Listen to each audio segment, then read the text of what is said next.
바랍니다. 우리가 계속적으로 한 달 동안 은혜 받을 줄 아는 법에 대해서 공부하고 있고 배우고 있습니다. 지난주에도 은혜 받을 줄 아는 사람이라는 제목으로 말씀드렸는데, 주로 보면은 겸손한 사람, 좀 이렇게 좀 불쌍히 여기는 사람, 불쌍해 보이는 사람, 좀 낮아지는 사람들은 은혜를 베풀지만, 보면은 고개가 뻣뻣하고 교만하고 잘난 척한 사람들은 줄 것도 안 주고 싶은 생각이 들 것 같아. 그죠? 내 자신 잘난 척하고 뻗튀긴 사람들은 주고 싶은 것도 안 주는 거죠. 손을 걷어버리는 거죠. 뻣뻣한 사람들은. 그래서 겸손한, 그게 공통적으로 이 겸손한 사람이라는 것이 이제 은혜 받을 수 있는 사람인 거죠. 여러분이 뻣뻣하고 잘난 척하면은, 그래 너 잘났다, 네가 해보라, 이렇게 하지. 나는 몰라요, 모르겠어요. 그러면 도와주고 싶은 생각이 드는 거죠. 그래서 여러분이 공통적으로 하나님은 교만한 자를 물리치시고 겸손한 자에게 은혜를 베풀어 주시나니, 이런 말씀이 있는 거거든요. 그래서 여러분, 지난주의 말씀처럼 긍휼히 여기는 사람은 긍휼히 여김을 받고 온유한 자는 땅을 차지한다, 이게 전부 다 은혜거든요. 또 주는 자가 복되도다 라는 것도, 이제 막 뭐가 주기를 베풀어 준 사람들은 상대방이 더 많이 주고 싶은 사람이 생기는 거예요. 그래서 이제 인색한 사람도 은혜가 없는 거야. 내 것만 챙긴 사람, 아주 깍쟁이들은 그게 자기가 이익을 추구하는 것 같지만 결국은 손해보는 거라는 거지. 그래서 오늘 여러분이 이제 은혜 받을 줄 아는 거를 배우셔야 됩니다. 물론 그 은혜는 하나님께로부터 주신 은혜도 있고요, 또 인간관계에서 사람으로부터 은혜가 있거든요. 아내는 남편으로부터 은혜 받아야 되고, 남편은 아내로부터 은혜 받아야 되고, 자식은 부모로부터 은혜 받아야 된다는 거죠. 교회에서도 여러분이 도와주고 싶은 사람이 있고, 인도해주고 싶고 선물을 주고 싶은 사람이 있는 반면에, 사람들은 지가 잘난 척하네 하고 아무것도 주고 싶지 않는 그런 사람이 있다는 거죠. 그래서 여러분이 성공하는 사람이 되려면은 은혜 받을 줄 아는 법을 배우시는 여러분이 되시기를 바랍니다. 그래서 잘 배워야 돼요. 근데 오늘 내는 이런 것도 있습니다. 포기할 때 주시는 은혜도 있다는 거죠. 이게 무슨 말이야? 그래서 여러분이 이제 내려놓음, 우리가 이제 복음의 영성이 내려놓음, 떠남, 낮아짐, 버림, 이게 있거든요. 토마스 아 캠피스의 그 영성, 토마스 아 캠피스라는 사람의 그리스도를 본받아라는 내용을 보면은, 그 내에 한 챕터가 뭐냐면 내려놓음이라는 게 있어요. 내려놓음. 처음엔 저는 이제 그거를 잘 몰랐는데, 내려놓음이 그리스도의 마음이고 은혜라는 거를 배우면서 요즘 와서 이제 많은 그 복음을 체험하면서, 은혜, 지난날의 삶 속에서 내가 은혜를 많이 받았는데요, 보면은 거의 공통적인 하나가 있어.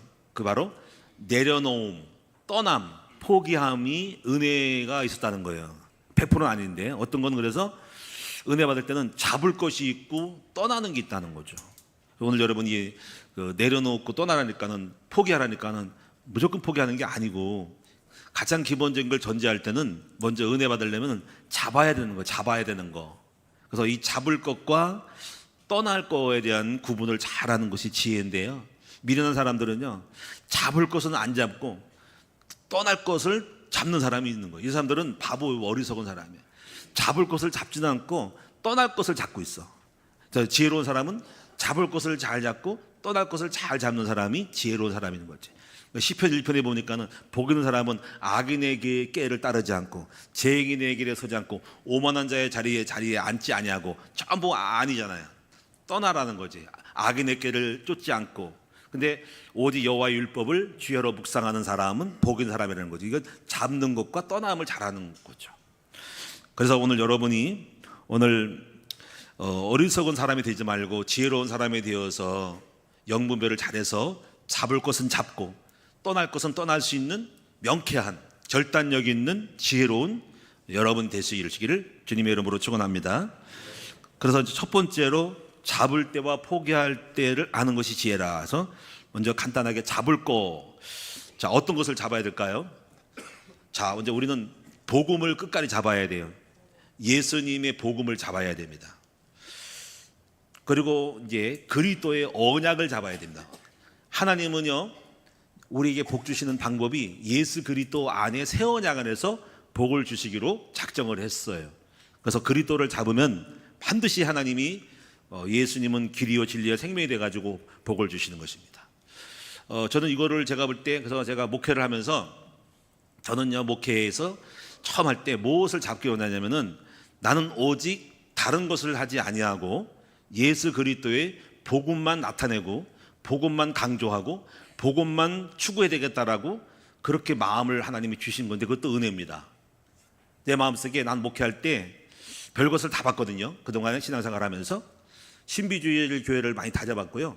제가 인천 살면서 신비주의 있는 교회를 많이 봤어요. 그래서 이제 하나님께서 이렇게 보면은 어떤 교회는 그냥 계속 행사를 많이 하고 프로그램을 많이 하더라고요. 다 근데 헛된 거예요. 다 헛된 거고, 본질적인 것이 아니라 비본질적인 것을 많이 잡음으로써 결국은 어떤 자꾸 이렇게 허탕을 치는 게 많이 봤어요. 특히 신비주의 같은 경우는 이제 뭔가 감각을 잡고 어떤 무슨 짜릿한 어떤 그 촉각을 잡는 쪽이거든요. 근데 신비주의의 맹점은 나중에 흑암이 들어오고 악천 영이 들어와서 교회를 갖다가 어떤 사실적인 논리성이 없는 막연한 어떤 추상적인 영의 세계 속에서 그 환상과 꿈을 잡을 때는 사단이 들어올 수 있는 통로가 되기 때문에 기hin이 역사하기 딱 좋은 곳이 이제 그게 영적 세계거든요. 그럼 흐릿한 거잖아요. 이거 막연한 거잖아요. 뚜렷한 실체가 없잖아. 물론 이제 교회 안에 영의 세계는 그게 있긴 하지만, 저는 그래서 그런 거예요. 진정한 우리 교회의 본질은 사람이 바뀌어야 하는 거거든요. 인간이 바뀌어야 되는 거거든요. 근데 이제 이 그리스도의 복음으로 예수님을 닮는 쪽으로 가면은 사람이 바뀔 수 있는 확률이 많단 말이야.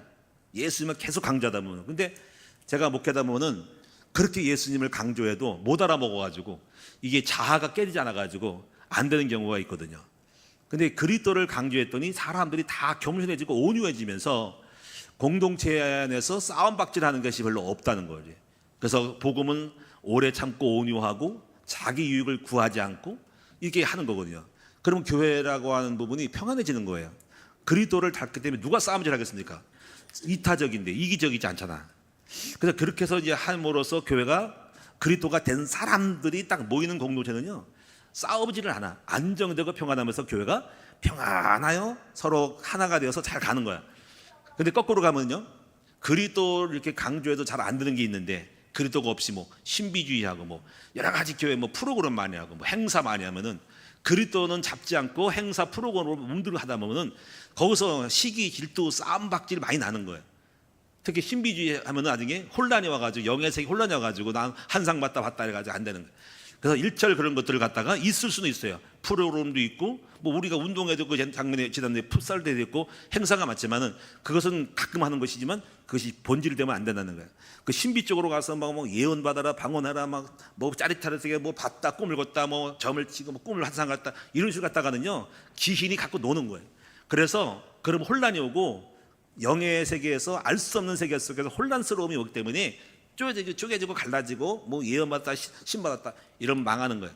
그러면 소란스러워지고 영이 혼동스러워서 망하는 거예요. 그러면 막 분란이 일어나는 거예요. 그런 거를 하면 안 된다는 거죠. 그래서 여러분이 이제 그런 걸 하지 말고, 그것이 없을 수는 없으나 여러분이 있을 수 있으나 여러분이 그것은 흘러간 대로 나타난 대로 하고 주로 강조를 하지 말고 오직 예수 그리스도만 강조해야 된다는 것을 아셔야 한다는 겁니다. 그래서 이것을 제가 할 때 왜 잡을 거라는 건 저는 이걸 잡았단 말이에요. 오직 교회 목회는 오직 예수 그리스도의 복음으로 예수 그리스도를 담는 그리스도의 삶, 그리스도의 마음을 잡는 것이, 이것이 축복을 받는 지혜로움을 아셔야 된다는 것입니다. 그래서 이제 그리스도 안에서 주신 약속을 꼭 잡아야 되는 거죠. 이게 새 언약인데 바로 제사함의 은혜, 하나님의 자녀의 축복, 그리고 하나님이 예수 안에 주신 창세기 장의 축복의 약속, 이걸 잡을 걸 잘 잡아야 돼. 그리고 기도함으로써 주시는 성령의 인도하심, 이걸 잡아야 된다는 거지. 그리고 이제 우리 전도자가 되어주는 전도자의 평신도 제자 훈련에 대한 이런 것들을 잡아야 된다는 거야. 그리고 이제 그 훈련들을, 평신도를 양육하기 위하여 훈련 시스템을 만들어서 훈련을 시키는 이거를 잡아야 된다는 거지. 할렐루야. 그리고 요즘 잡는 것은 바로 학교를 잡는 거죠. 오늘 우리가 후대를 위한 일꾼을 양성하기 위한 학교를 잡는 거, 이거를 아주 알뜰하게 알차게 꼭 잡아야 할 거면 꽉 잡는 거예요. 정말 중요한 거를 딱 잡으면요 미래가 있는 거예요. 근데 허방적인 거, 헛된 거, 그냥 개인 들떠 있는 거, 비본질적인 걸 잡으면 안 되는 거야. 복음의 본질, 말씀 운동, 딱 제자, 훈련, 우리 후대를 위한 학교 딱 잡으면요 미래가 탄탄히 열리는 것입니다. 아멘. 오늘 여러분이 또 중요한 건 내 마음의 감사와 기쁨으로 누려지는 것을 딱 잡고 내 마음과 생각을 딱 지키는 것을 잡아야 한다는 말이에요. 그래서 이렇게 잡아야 할 것을 잘 잡으면요, 견고하여 흔들리지 않는 것이 축복이 은혜가 될 줄을 분명히 믿습니다. 이건 앞으로 계속적으로 해야 될 거야. 세월이 가도 계속적으로 오직 복음, 오직 제자, 오직 현장, 우리 목자들 딱 세우고 훈련, 학교 딱 하면요, 미래가 딱 가는 거야. 만약에 이걸 못 잡으면 나중에 미래가 달라져 버리는 거죠. 자, 그래서 이거는 이제 기본적으로 이제 잡는 것이고, 오늘 제가 드리고 싶은 건 그것이 아니라 포기할 것에 대한 것을 말씀드린 것이 오늘 포커스가 되겠습니다. 그래서 포기를 하는 것은 뭘까? 포기라는 개념을 여러분 아셔야 되는데 굉장히 못 깨달을 수도 있어요, 여러분들이. 이거 그리고 안다고 되는 것은 아니에요. 이게 포기라는 게 뭐냐면 버려야 하는 거, 버릴 것, 떠날 것, 그리고 포기하니까 떠나죠. 그리고 내려놓는 것, 뭔가를 내려놔. 나의 모든 권리를 내려놓고 명예를 내려놓고, 그리고 어떤 부분을 떠나. 여기서 이제 지혜로운 것은 여러분 무조건 떠나면 안 됩니다. 떠날 것과 잡을 것이 있는데 함부로 뭐 우리 마누라를 떠나야 돼, 우리 한번 떠나야 돼, 부모를 떠날 거야. 물론 부모를 떠난 말은 있죠. 네 부모를 떠나는 아내와 합하여 뭐 이거는 되지만은 그렇다 해가지고 무조건 안녕하고 떠나면 안 되는 거예요. 그냥 떠날 것과 잡을 것을 잘해야 되는데 무조건 떠나면 안 되고, 떠날 시기가 있고 이런 것들을 지혜를 배우셔야 됩니다. 그래서 여러분이 이제 포기라는 단어는 잘 지혜롭게 해석을 하셔서 떠난다는 거, 내려놓는다는 거, 또는 포기한다는 개념이라. 오늘 아까 제가 예배드리기 전에 딱 말씀한 거죠. 하나님 말씀하기를 너는 본토 친척 아비집을 떠나. 자, 떠나야 돼. 본토 옛날 놀던 거 떠나라. 친척 옛사람, 네가 놀던 옛날 사람을 떠나라. 아비집은 재물이야. 재물에 대한 욕심을 떠나. 그리고 내가 네게 지시한 땅을 가라. 잡는 거죠. 언약을 잡는 거죠. 이게 인생의 일단의 결단이죠. 본토 친척 아비집을 떠나라. 그래서 잡아라. 그러니까는 이 아브라함이 75세 때 떠났죠. 근데 처음에 못 떠났죠. 그러다가 떠나는 과정 속에 실간하다가 결국 잡았고, 아브라함의 후손이 결국은 떠남으로 말미암아 이스라엘 민족이 되고, 이스라엘 민족이 오늘 유대인이 되고, 유대인이 세계 만민의 모든 정치 경제를 움직이는 굉장한 파워 그룹이 됐다라는 것은 아브라함의 한 사람 때문에 일어났다 하는 거예요. 그래서 아브라함을 복의 근원이라 하는 겁니다. 자, 그래서 떠날 것을 잘 떠나고 버릴 것을 잘 버리고 여러분 잡을 것을 잘 잡는 지혜로운 여러분 됐으면 좋겠다. 이거를 분별할 수 있는 것이 지혜라는 말이에요. 그래서 오늘 본문이 전도서 보면은 버릴 때가 있고, 잡을 때가 있고, 앉을 때가 있고, 설 때가 있고, 사랑할 때가 있고, 미워할 때가 있고, 울 때가 있고, 슬퍼할 때가, 기쁠 때가 있다라는 것이, 그리고 때를 따라 하나님께서 아름답게 여겼다는 거예요. 자, 오늘 여러분 그래서 포기하기를 잘할 수 있는 지혜로운 여러분 될 수 있기를 주님 이름으로 축원합니다. 그런데 이제 포기할 때를 아는 사인이 있어요. 사인. 포기할 때에 대한 사인. 다 징조가 있는 거죠. 그래서 첫째는 실패와 손해를 보고 막힐 때. 자, 뭔가를 실패해서 사업이 안 돼. 뭐가 손해를 봤어. 돈이 까먹었어. 누구랑 까먹었냐? 누구랑 있을 때 까먹었냐? 어떤 일을 할 때 까먹었냐? 어두 자리에 있을 때 손해를 보고 사건 사고가 일어나느냐? 그거 뭐냐면 사인이에요. 빨리 떠나라고. 망하는 자리에 있으니까 떠나라고. 망할 놈하고 있으니까, 망할 사람하고 있으니까 떠나라는 거예요. 근데 그걸 모르고 멍청한 사람들은 계속 붙들고 있는 거죠. 계속 손해보는 거죠. 그러니까 사인이라니까. 하나님 우리에게 사인을 준다니까요. 그래서 여러분이, 우리가 아이들도요, 이렇게 같이 갓난아기를 키우다 보면은 음식 있다면 어느 거를 뭐 뜨거운 솥을 맞아보면은 울잖아, 막 그래. 그 다음에 학습이잖아, 학습. 야, 내가 저 노란 거를 만졌다간 뜨거운 거구나. 저 국을 만졌다간 손이 튀는구나 하고 울면서, 아이고, 나쁜 놈하고서 이제 그 놈을 안 만진단 말이에요. 그러니까 아이들도 지혜로운 아이는 학습을 통해서 떨어지지 않으려고, 다치지 않으려고, 하상 안 입으려고 조심해서 내려간단 말이야. 우리가 아이들 보면은 막 이렇게 침대에서 막 내려가다가도 한번 떨어져 보니까는 내려갈 때 조심해서 발 한 개 내딛고 내려간단 말이야. 그러니까 아이들도 학습을 통해서 내려갈 때 조심하고 함부로 하지 않을 것을 배운다는 겁니다. 자, 그래서 미련한 사람들은 그걸 모르고 계속적으로 반복적으로 망하는 자리에 떠나야 될 자리를 계속적으로 붙들고 있는 사람이 미련한 사람이라는 겁니다. 우리가 이제 바벨탑이라고 하는 것은요, 하나님이 흩어놓은, 혼자 앞에서 흩어놓은 거거든요. 그래서 이제 사업이 깨지고 가정이 깨질 때 이것은 뭐냐면 지금까지 이렇게 했다가는 망하니까 빨리 포기하라고 하는 사인이니까. 근데 미련한 사람은 다시 또 그 우롱통에 들어가서 똑같은 뜻을 반복하고 있다라는 겁니다. 자, 그다음에 두 번째 보시면은요, 예를 들어 또 우리가 질병의 증상이 올 때, 몸이 아플 때는 몸이 주는 사인이라는 겁니다. 그래서 이 몸이 주는 사인 통해서 빨리 내가 먹었던 음식의 패턴들, 내용물들을 점검하라 이거지. 내가 뭐 지금까지 뭘 먹었길래 지금 몸이 지금 염증이 생기고 뭐가 막히고 피곤하냐 이거지. 뭐 탄수화물을 너무 많이 먹었는가, 아니면은 고단백을 너무 했는가, 아니면 물을 너무 마시지 않았는가, 아니면 인스턴트 식품을 너무 많이 먹었는가, 왜 이렇게 염증이 생기고 피곤할까 할 때 몸이 주는 사인을 통해서 자기의 먹거리를 점검을 해야 된다는 겁니다. 그리고 자기가 했던 습관을 돌아보면서 내가 너무 깊은 잠을 자지 않았는가, 아니면 어떤 밤낮이 바뀌지 않았는가라는 것을 보면서 지혜로운 사람은 먹는 것을 조정하고 습관을 조절하면서 지혜롭게 자기 자신을 관리하는 사람이 된다는 거죠. 그래서 이것이 다 우리의 몸에 주는 사인이 있다라는 겁니다. 또 우리가 어떤 다툼이 일어날 때 있어요. 다툼이 일어날 때 다툼은 큰 싸움이 일어나는 징조로 있기 때문에 다툼이 일어나기 전에 사전에 정기 작업을 해서 더 큰 싸움이 일어나지 않도록 방책을 세우는 것이 중요하다. 또 지혜로운 사람은 다툼이 일어날 수 있는 소지를 알고 사전에 원천 봉쇄를 해서 다툼이 일어나지 않도록 만들어줘야 된다라는 겁니다. 그래서 잠언서 17장 14절에 보면 이런 말씀입니다. 다투는 시작은 뚝에서 물이 새는 것 같으므로 싸움이 일어나기 전에 시비를 그칠지어다라는 겁니다. 싸움이 일어날 수 있는 소지를 원천 봉쇄해야 된다라는 것입니다. 제가 이제 목회를 해보면은 주로 이제 다툼이 일어나고 분쟁과 논쟁이 일어날 수 있는 경우가 있는데, 바로 그것은 정치적으로 이야기할 때 논쟁이 많이 일어나더라 그 말입니다. 남성들이 모였다가는 방심을 할 경우에 자기도 모르게 무슨 당 하다가 나중에 결국 반대로 갈라져 가지고 너랑 나랑 마음 안 든다 하면서 그렇게 좋은 형제 간의 의가 정치로 깨지는 것을 보면서 야, 이거는 안 되는구나 해서 제가 이제 우리가 공동체 안에 모일 때는 절대로 정치 이야기를 하지 말라라고 원천 봉쇄를 하는 거라는 겁니다.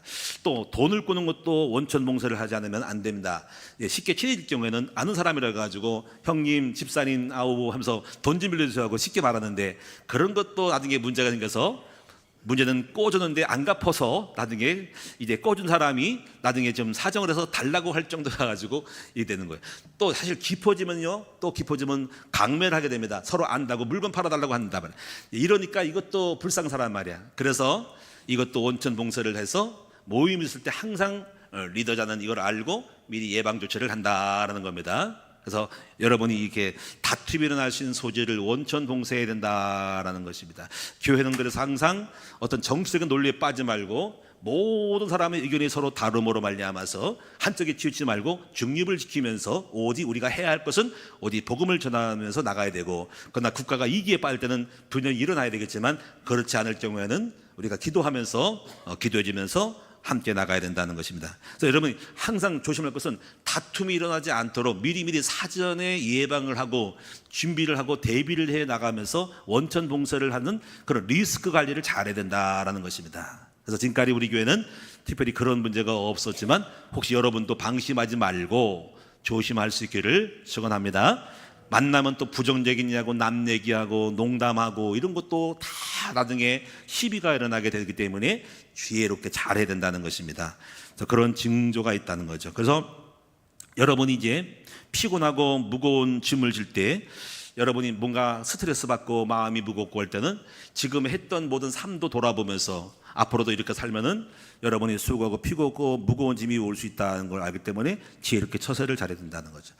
저 같은 경우는요, 항상 이런 원칙을 정하고 있습니다. 성도들 간의 관계는요, 너무 가까이도 말고 너무 멀리도 하지 않는 그 적당한 위치, 스탠스를 취해야 되는 것이 중요롭다는 거죠.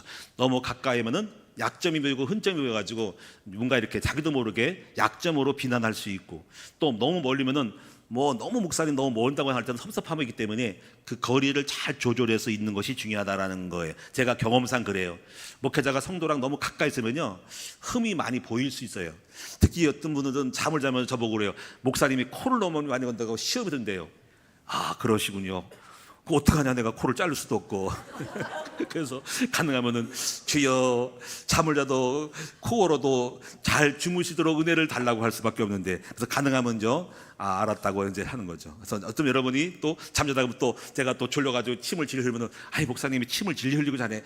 근데 보기 싫잖아요. 그래서 안 보이려고 이렇게 떨어져 있으라고 그러는 거죠. 그래서 제가 차를 탈 때 그래서 항상 같이 어울리지 않으려고 그래요. 항상 사람들은 뭔가 포용적인 것보다도 약점을 많이 봐가지고, 그래서 제가 항상 앞자리에 앉아서 별도로 앉아있는 이유가 그렇습니다. 여러분이 오해하지 말고 이해를 하셔서, 왜냐하면 시험 안 들게 하려고 제가 피하고 있는 거예요. 자 보시기 바라고요. 그리고 여러분이 이제 또 하나님께서는 우리가 이렇게 심한 갈등과 핍박이 올 때도 이런 부분도 여러분이 인내하는 것도 중요하지만 어떤 것은 새로운 은혜를 주기 위하여서 떠날 수 있고 분리할 수 있는 것도 있다는 것도 여러분 아셔야 됩니다. 사도행전 8장 보니까는 예루살렘 교회가 너무 한 군데 너무 뭉쳐버렸어.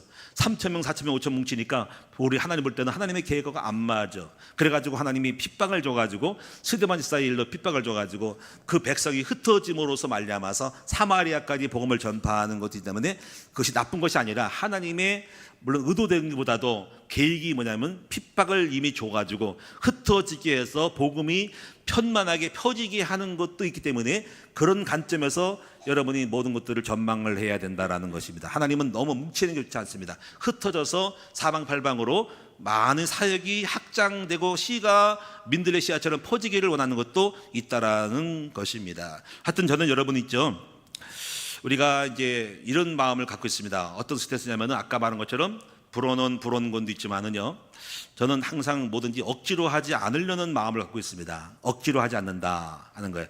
억지로 해서 뭔가를 밀어붙일 때, 뭔가 막힐 때 물론 꼭 중요한 거라 도전해가지고 꺾어가지고 이거를 해결할 수 있는 것도 있지만 웬만한 것은 그냥 멈춰요. 순리대로 간다는 거죠. 쉽게 말하면 순리로 가지 않고 억지로 어거지를 썼다가는 무리수를 둬서 뭐가 안 되는 건데 막았는데 억지로 될 때 안 되는 거죠. 그래서 항상 자연스러움이 기본적인 스탠스라는 거죠. 어떤 거는 중요한 거는 막혀도 돌지를 합니다. 어떤 거는 중요한 거는 그냥 막혀도 가야 될 목표가 있지만 어떤 건 웬만하면 그냥 자연스러움. 그래서 제가 좋아하는 거는 구름 따라 바람 따라 물처럼 흘러가자는 것이 저희 기본적인 삶의 자세의 패턴입니다. 그냥 물처럼 살자. 물은 뭐냐면 어떤 사물과도 뾰족한 거도 뒹굴거든 계곡이든 바위든 간에 다 자기가 맞춰가는 거예요. 거기에 따라 자기가 굴절하면서 그냥 꺾이는 거죠. 바보 같지만은 많이 꺾이고 양보하고 넘어가는 거라는 거지. 부딪히지 않는다는 말이야. 또 바람처럼 굴처럼 저는 바람은 바람대로 불고 구름은 구름대로 갔다가 멈추면 그냥 멈추는 거예요. 이러니까 평안하고 항상 억지로 하지 아니하고 스트레스를 안 받으면서 그냥 유유자역하면서 목적은 잘 가면서도 흐름 따라 가는 스탠스를 취해서 스트레스를 안 받으려고 하는 겁니다. 그래서 자연스러움으로 흘러가자는 겁니다. 그래서 억지로 무리수를 두지 말자라는 거. 어떤 거 그러나 그러면서 그 다친 다는 아니고 목표가 있으면 도전도 하지만은 웬만한 기본적인 스탠스는 바람 따라 물 따라 구름 따라 그냥 자연스럽게 간다라는 것입니다. 자, 그럼 이제 이렇게 보시고요. 두 번째는 이제 포기할 때 주시는 은혜에 대한 사례를 좀 더 한번 찾아볼까요? 포기할 때 주시는 은혜의 사례. 자, 먼저 가장 중요한 포기를 잘 하시는 분이 누구냐? 바로 예수님이다. 예수님은 하늘 보호자의 영광을 벗어버리고 이 땅에 낮은 몸으로 왔다는 그 자체가 포기의 왕이시죠. 빌립보 2장 보니까 그는 하나님과 동등됨을 취할 것으로 여기지 아니하시고 인간의 낮은 몸으로 오셔서 또 죽기까지 복종함으로써 그는 자기의 권리와 영화를 다 포기했던 분인 거야. 그래가지고 십자가에 죽으심으로 인류를 위한 대속물로 주었더니 하나님이 그를 높여서 이 높인 것이 은혜를 준 겁니다. 모든 만물 위에 뛰어난 이름을 준 거죠. 하늘 위에 땅 위에 땅 아래에 있는 모든 만물에 뛰어난 이름을 주사 모든 사람으로 입으로 하여금 예수님을 주로 시인하여 우리 하나님께 영광을 돌리게 하셨느니라. 이 말씀이 바로 이분이 예수님이 바로 포기하고 떠나고 버림으로 주시는 은혜의 대명사가 바로 예수님이라는 겁니다. 그래서 우리는 예수를 닮아서 많이 버리고 포기해야 된다. 자존심도 버리고 자기 명예도 버리고 영광을 다 버리면서 낮은 자리로 내려올 줄 아는 사람이 될 때 은혜를 받는 줄로 믿습니다. 자, 그래서 두 번째 보시면은 대표적인 사람이 자존심을 포기한 나아만 장군. 자, 나아만 장군도 나병 환자예요. 아람 군대의 국방부 장관입니다. 몸에 나병이 있었습니다. 문둥병이 있었습니다. 자, 근데 이 사람이 여종이 사로잡았던 여종이 이렇게 대뇌입니다. 아, 우리 주인님이 이 나아만 장군의 여종으로 들어갔는데 우리 주인님이 이스라엘 땅에 있는 그 선지자한테 가시면 병을 고칠 텐데 한 거예요. 했더니 그 말을 주모가 듣고 주인 안방마님한테 얘기한 겁니다. 아, 우리 주인님의 병이 고칠 수 있대요. 누가? 그 여종이 살았던 고향의 이스라엘 땅에 목사님이 계시대요. 엘리사 목사님이 계신데 그분 앞에 쓰면 공 고친대요. 그러니까 여러분 몸이 급한 사람은 지푸라기 잡는 것처럼 그래가지고 그 아내가 여보 당신 병 아무리 해도 안 고쳤지. 근데 어느 여종이 말하는데 그 여종이 당신 병 고쳐주실 때 누구 앞에 쓰면 바로 이스라엘 땅에 가야 되는데 한 거죠. 그래가지고 별짓 하다가 안 되니까는 그 여종의 말을 듣고 이스라엘 땅으로 가기를 시작한 거예요. 근데 이제 그 자존심이 상한 일이 벌어졌습니다. 그 종 앞에 갔더니 종이 나와서 안녕하세요 환영합니다 하고 웰컴하고 환영하고 받아주고 악수하고 이렇게 할 줄 알았는데 콧배기도 안 보이고 그 안에 들어가 있으면서 그래 이제 누가 왔냐? 그 장군이 왔대요. 그래 우리 요단강물에다가 7번 담그라 그래라. 쳐다보지도 않고 그렇게 말하니까 기분 나쁜 거야. 자존심이 팍 상한 거죠. 자기를 맞이하고 한대하고서 기빈석에 앉혀가지고 잘 모실 줄 알았더니 뭔가 이 팽개친처럼 되니까 무시당한 느낌이 든 거죠. 그러면서 말하기를 그리고 요단강이 어디야? 아니 우리나라의 강물은 얼마나 깨끗한데 요단강 그 똥물에 담그란 말이야? 나보고 그렇게 하란 말이야? 쫀심이 딱 생겨가지고 야야야 안 되겠다 집으로 가자 한 거예요. 집으로 가자고 자존심 때문에 거부하게 된 것입니다. 근데 옆에 있던 마누라가 그러겠죠. 여보 그래도 왔으니까 당신이 기분 나빠도 한번 해봐. 다시 올 기회가 아니 혹시 날 수 있잖아. 했더니 에이 하고 시시거리다가 쫀심을 꺾어가지고 한번 들어가 보자 해가지고 요단강물에다가 몸을 7번 담근 거예요. 그때 몸을 담글 때 1번, 2번, 3번, 4번, 5, 6, 7번 담갔더니 몸이 변화가 오면서 나병이 싹 났더라 이 말인 거예요. 자, 여기서는 뭡니까? 자존심을 버렸을 때에 하나님이 큰 은혜를 주시더라라는 것입니다. 오늘 여러분도 자존심이 있습니까? 다 자존심이 있죠. 쫀심이 있죠. 이 쫀심을 꺾을 줄 아는 우리 성도들 다 될 수 있기를 축원합니다. 또 한 여자가 있습니다. 바로 가나안 이방 여자입니다. 이방 여자가 누굽니까? 이스라엘 당시에는 이스라엘 땅 외에 다른 나라 사람들은 이방 여자라 이방 사람이라 가지고 개처럼 취급하라고 인간처럼 취급하지 않았습니다. 그때 어떤 한 여인이 있는데 바로 가나안 여자인데 이스라엘 여자가 아닙니다. 자기 딸에 귀신 들렸습니다. 귀신 들려가지고 귀신이 혼미할 때 막 넘어져가지고 불 속에 들어가고 물 속에 빠져 죽으니까는 큰일 난 거야. 그래가지고 소문을 들었습니다. 예수님이 병을 고칠 수 있다 소문 들은 거예요. 그래가지고 있잖아요 예수님이 간 거예요. 근데 너무 사람 많아가지고요 같이 앞에 갈 수도 없습니다. 너무 사람 많아가지고 그때 이제 예수님 앞에 가까가지고 옷자락을 만진 거예요. 그때 예수님 딱 보시고 딱 알고 이방 여자 가나안 여자인 줄 알고 이렇게 말했습니다. 나는 개에게 이 떡을 주지 않는다. 내게 은혜를 주는 건 이스라엘 본토 사람이지 너같이 이방 여자에게는 은혜를 줄 것이 아니다 하면서 나는 개 같은 여자에게 주지 않는다 이렇게 말한 거예요. 그랬더니 이 여자가 하는 말이 얼마나 기분 나쁘겠습니까? 나를 개라고 그러라? 아니 이런 인간이 다닌다. 네가 당신이 예수는 메시아지 웃기고 있네. 네가 목사지 내가 너한테 굴복할 줄 아냐고 도망간 것이 아니라 이렇게 말합니다. 그렇습니다 주님, 개도 주인의 상에서 떨어지는 부스러기를 먹나이다. 나는 개입니다. 부스러기라도 주시옵소서 이렇게 한 겁니다. 그랬더니 주님이 놀라가지고 내 은혜가 크도다. 이런 많은 믿음을 본 적이 없다 하는 것입니다.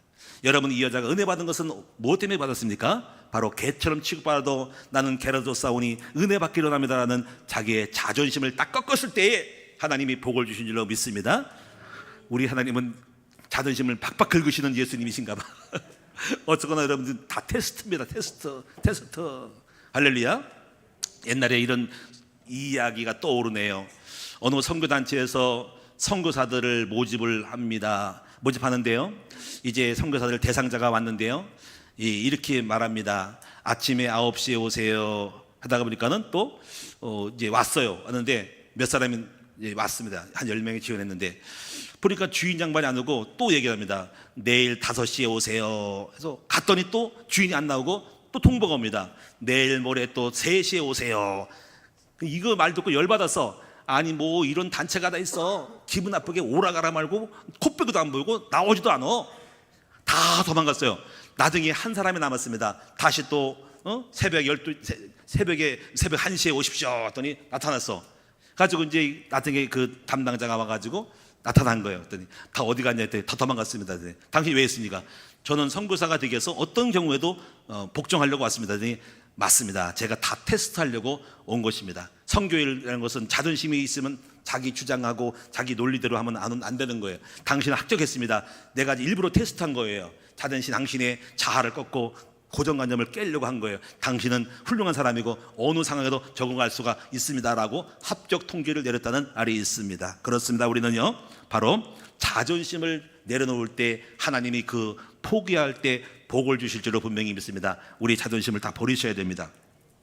모세란 사람은 그렇습니다. 모세는요 히브리서 11장 24절 보니까는 왜 하나님이 모세에게 큰 은혜를 줘가지고 이스라엘 민족을 구출하는 지도자로 세웠냐 할 때 이렇게 말합니다. 모세는 이렇게 공주의 아들이라 칭함을 거절하고 또 애굽의 보화와 영화를 벗어버리고 자기를 이스라엘 백성의 이제 지도자로 종으로서 쓰임받게 하려고 영광을 버렸다라고 하는 것입니다.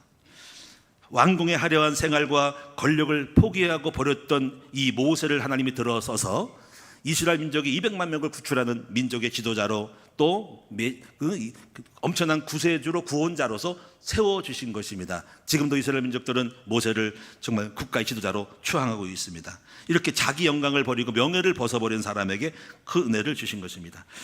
여러분 또 한 사람이 있습니다. 개인의 인생을 희생했던 바로 룻이라는 여인입니다. 이 여인은 자기의 인생의 갈 길을 다 벗어버렸어요.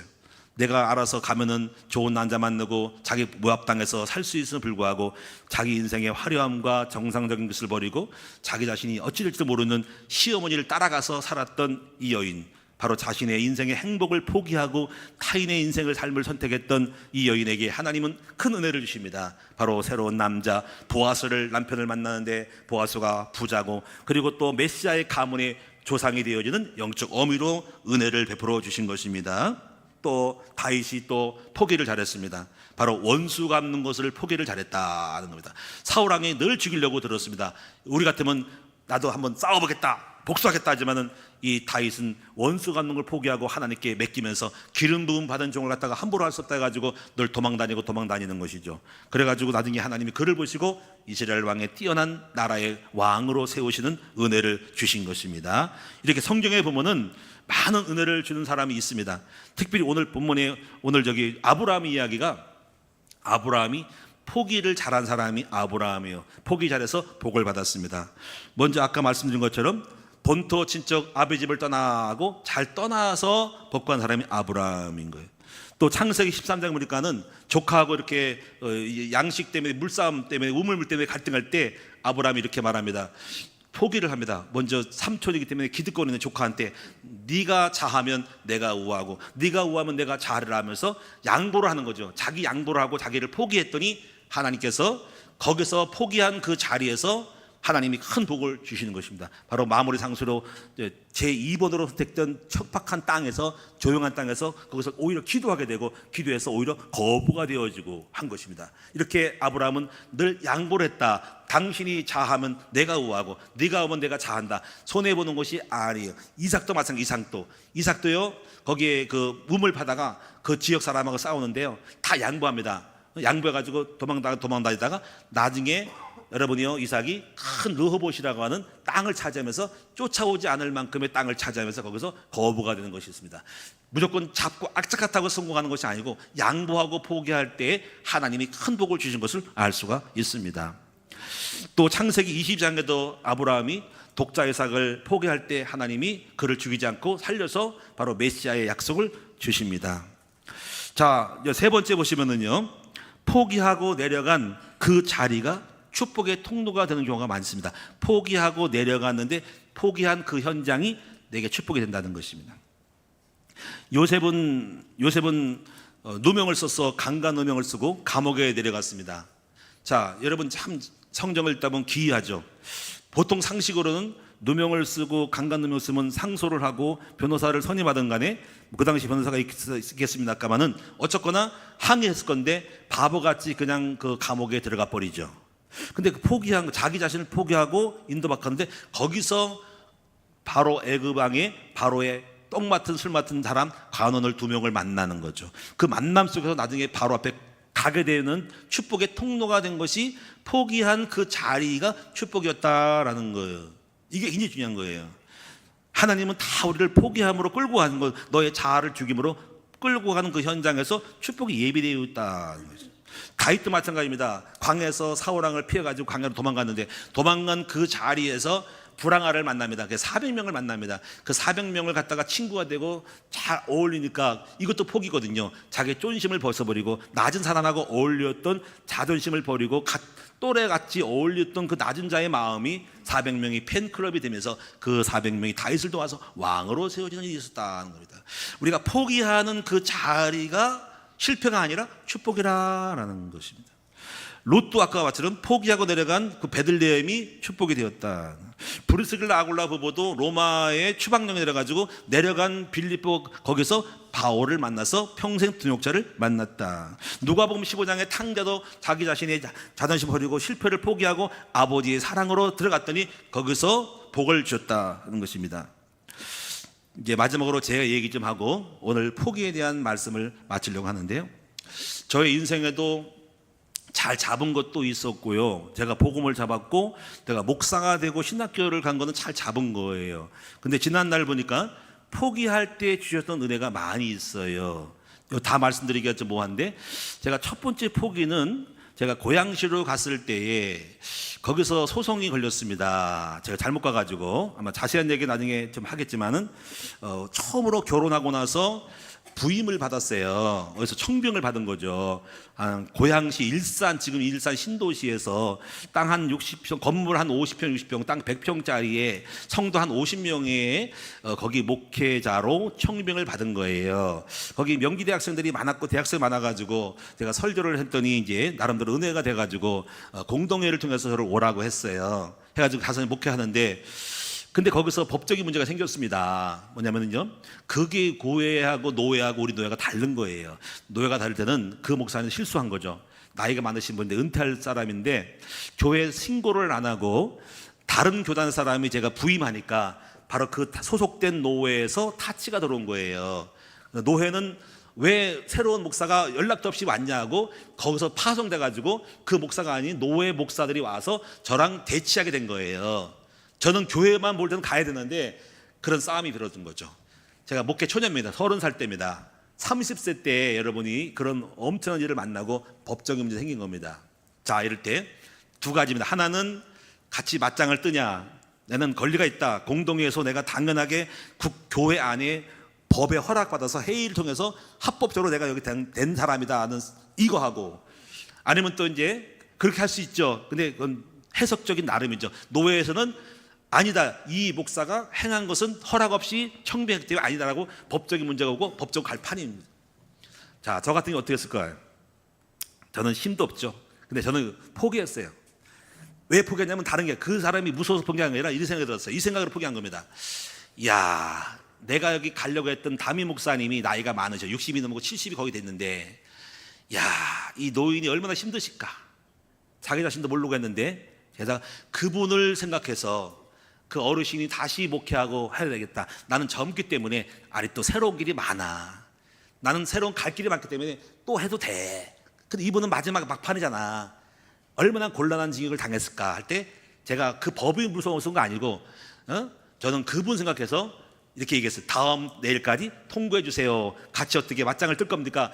가서 법적인 싸움을 할 거 소송할 겁니까? 하는데 그 날 밤에 그 마음을 들었어요. 노인을 생각하고 어르신을 생각해서 내 마음에 내려놓고 나는 떠나야 되겠다. 자, 이렇게 된 거예요. 그러니까 떠난다는 건 엄청난 거였어요. 왜냐면 그때 우리 사모가 임신하고 있었고 우리 이동주 목사를 임신하고 있어가지고 스트레스가 엄청 받는 거예요. 집도 제대로 안 돼가지고 반지하 밑에 있어가지고 농도 안 들어가는 그 하수 이렇게 배관이 지나가서 낮아가지고 농이 안 들어가가지고 이 이불 농은 밖에 있었고 옷자락들을 안에서 이렇게 둘러싸가지고 밀어놓고 가운데 조그만 방이 있었던 거예요. 어마어마한 환경 속에 있을 때 떠난다는 것은 엄청난 우리의 인생의 변화였단 말이에요. 그때 우리 사모가 스트레스 받아가지고 양수 터져서 우리 아기가 동주가 이렇게 억지로 이렇게 수술해서 꺼집어낼 수 있는 그런 출산이 있었단 말이에요. 그때 제가요 떠난 거예요. 포기하고 떠나고 손해 보는 걸 떠나고 거기를 나온 거예요. 이사 간지 바로 나온 거예요. 아무 보상도 없이 나온 거예요. 자, 굉장히 손해 봤죠, 그렇죠? 그런데요, 하나님은 손해를 보지 않게 하셨어.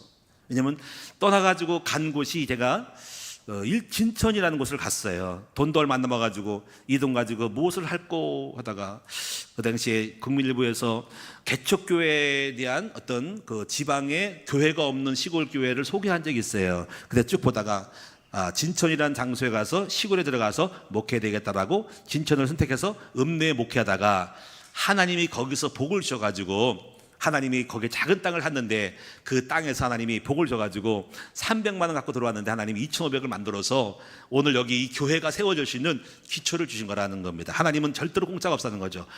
포기할 때 하나님이 저에게 재산을 주셨다는 겁니다. 손해 안 보도록 주셨다는 것입니다. 이것이 제가 포기의 첫 번째 은혜 받은 인식입니다.